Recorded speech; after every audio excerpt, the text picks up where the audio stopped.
Assalamualaikum warahmatullahi wabarakatuh. Alhamdulillah. Wassalatu wassalamu ala rasulillah Nabina Muhammadin sallallahu alaihi wasallam wa ala alihi wa sahbihi wa mawala. Wa qala Allah ta'ala fil Qur'anil Karim, ya ayyuhalladzina amanu taqullaha wa la takum nafsum ma qaddamat liwat. Wa taqullaha innallaha khabirum bima ta'malun. Amma ba'du. Alhamdulillah, selamat pagi para sedulur-sedulur yang saya cintai dan semoga dicintai oleh Allah Subhanahu wa taala. Marilah kita bersyukur atas kehadirat Allah Subhanahu wa taala yang telah melimpahkan rahmat dan kasih sayangnya pada kita semua sehingga kita bisa berjumpa dan berkumpul di channel YouTube saya ini di pagi hari yang cerah ini. Tak lupa sholawat dan salam kita curahkan untuk Nabi Muhammad SAW yang telah melepaskan umat manusia dari jurang kejahilian menuju ketaatan dan pengabdian kepada Allah SWT. Jadi para sedulur, akhir-akhir ini berita yang lagi hangat diperbincangkan di media sosial, berita yang lagi viral gitu kan, ini adalah konflik antara Iran dan kemudian dengan negara Israel. Yang konfliknya memang sudah terjadi lama ya sebetulnya teman-teman, cuman memang akhir-akhir ini semakin tensinya semakin naik gitu kan, dan ini memang menjadi topik yang lagi trending topik ya, baik di negara kita ataupun di seluruh dunia gitu kan, yang mana kita sebagai umat Islam menyikapinya. Kalau lihat konflik antara Iran dan Israel ini, justru sebagian berpikir bahwasanya Iran adalah garda terdepan gitu kan daripada pembela umat Islam saat ini. Tapi kalau kemudian kita menilik daripada hadisnya Nabi Muhammad SAW ya, dalam kondisi yang terjadi saat ini justru ada sesuatu yang mungkin menjadi sangat menarik untuk kita kemudian perbincangkan, untuk kemudian kita obrolin atau diskusiin, karena memang saat ini konflik antara Iran dan proksi-proksinya berhadapan dengan negeri Israel yang mayoritas penduduknya adalah kaum Yahudi. Ini kan memang menjadi suatu pertanyaan besar bagi kita ya sebagai seorang umat Islam, karena memang berdasarkan hadisnya Nabi Muhammad SAW diberitakan bahwasanya Dajjal yang notabene itu stempelnya adalah rajanya kaum Yahudi di akhir zaman gitu kan, ini justru diberitakan akan muncul dari region atau wilayah yang wallahu alam bisawab kemungkinan besar adalah Iran gitu kan, didasarkan oleh hadis-hadisnya Nabi Muhammad SAW gitu kan, yang mana justru Iran ini kan mayoritas penduduknya adalah orang muslim ya, mayoritasnya muslim Syiah dan minoritasnya muslim Sunni gitu kan. Mayoritas muslim Syiah di Iran ini hampir 85% dari keseluruhan total penduduk Iran. Dalam sebuah hadisnya diberitakan, hadis yang diberitakan oleh sahabat Abu Bakar As-Siddiq radhiyallahu anhu, diberitakan bahwasanya Rasulullah SAW bersabda sebagai berikut, Bismillahirrahmanirrahim, ad-dajjalu yahruju min ardil bimasriki yuqalu laha khurasan yatba'uhu aqwamu ka'anna wujuhahumul majanul mutraqah. Dajjal ini akan muncul dari bumi sebelah timur yang namanya Khurasan, dan dia akan diikuti sekelompok kaum yang wajahnya seperti tameng yang dilapisi kulit.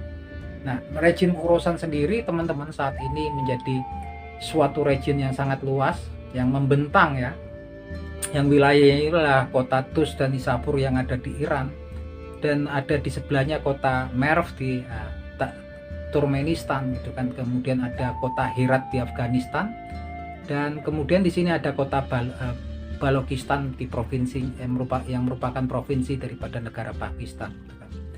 Jadi ini region ini yang memang diberitakan, dari region inilah akan muncul Dajjal. Dajjal akan muncul gitu kan. Kita nggak tahu gitu kan, apakah itu akan munculnya dari wilayah Khurasan yang ada di Iran, ataukah yang di Turkmenistan, ataukah yang dari Afghanistan ataupun Pakistan. Tapi kalau menilik dari berita-berita yang selanjutnya dari hadis ini kan gambarin kemungkinan besar itu ada di Iran. Karena kenapa? Diberitakan dia diikuti oleh suatu kaum yang wajahnya mirip tameng yang dilapisi kulit, dan orang-orang ini gitu kan diberitakan adalah orang-orang Turk ya, suku Turk, suku Turk ini yang suku bangsa yang hidup di Asia Tengah, dan saat ini mereka sudah menjadi beberapa negara ya pasca pecahnya Uni Soviet gitu kan. suku Turk yang terbesar adalah munculnya di Turkmenistan ya. Dan kemudian selanjutnya ada Azerbaijan, ada Kazakhstan gitu kan. Dan juga ada Tajikistan, Dagestan. Ini suku-sukunya adalah suku bangsa Turk yang juga mayoritas sebetulnya penduduknya adalah orang-orang muslim ya. Kita nggak tahu, tapi menurut berita memang kebanyakan yang muslim yang ada di Azerbaijan ataupun di Turkmenistan sebagian besar juga orang-orang Syiah ya teman-teman. Yang jelas kenapa saya bilang suspeknya di situ, karena memang negara-negara ini dia berbatasan sama Iran. Seperti Turkmenistan ini berbatasan sama Iran gitu kan.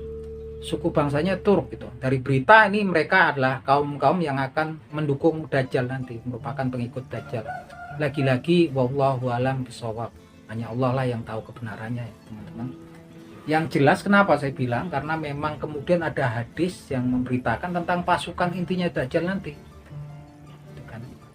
Yang hadis ini bunyinya sebagai berikut. Bismillahirrahmanirrahim. Yatba'u ad-dajjalu mi yahudi asbahan sab'una alfa alaihim toyalisa. Dajjal itu nanti akan diikuti oleh 70 orang Yahudi dari kota Isfahan atau kota Asbahan. Dan mereka menggunakan toyalisa. Toyalisa ini pakaian khusus macam kayak kerudung jubah gitu yang digunakan oleh orang-orang Yahudi ketika mereka beribadah.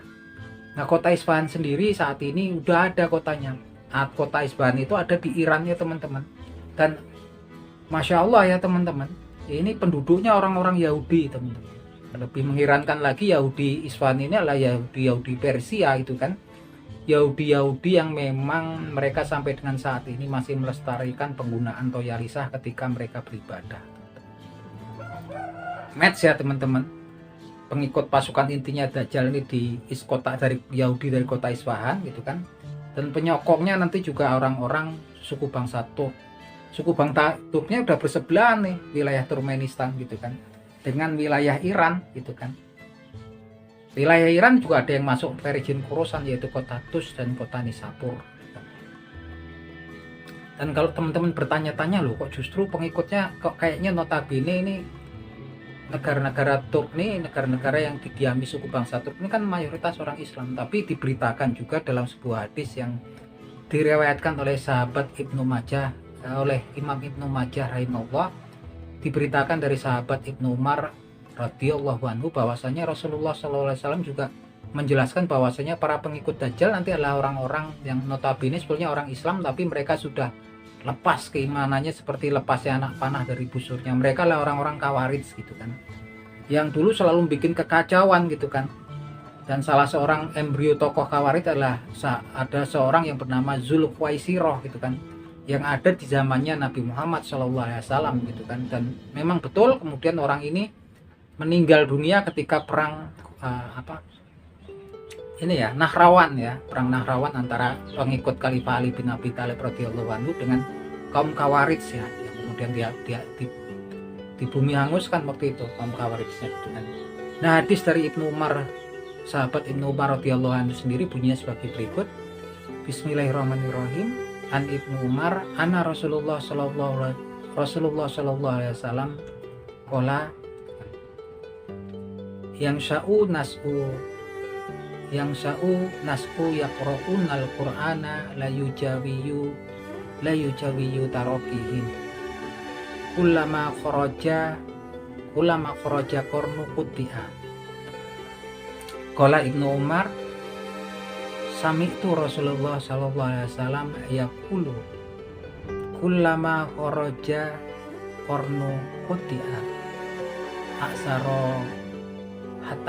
aksaro isrina min isrina marah hatta kharaja fi iradihim Dajjal, yang artinya sebagai berikut, akan muncul nanti itu kan di akhir zaman sekelompok orang yang mereka pandai membaca Al-Quran tapi bacaan mereka tidak melewati batas kerongkongan mereka.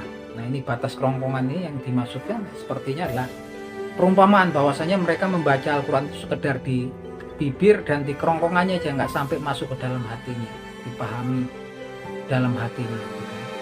Mereka gitu kan, setiap mereka muncul gitu kan, mereka akan dibinasakan gitu kan. Kemudian Ibnu Umar berkata, dia mendengar Rasulullah SAW berkata, bersabda, setiap mereka muncul mereka akan dimusnahkan sampai dengan 20 kali gitu kan. Hingga kemudian muncul Dajjal di tengah-tengah kelompok mereka.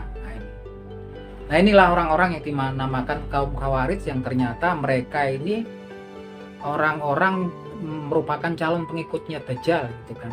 Calon pengikutnya Dajjal, mereka ini orang-orang yang ternyata diberitakan orang yang pandai membaca Al-Quran.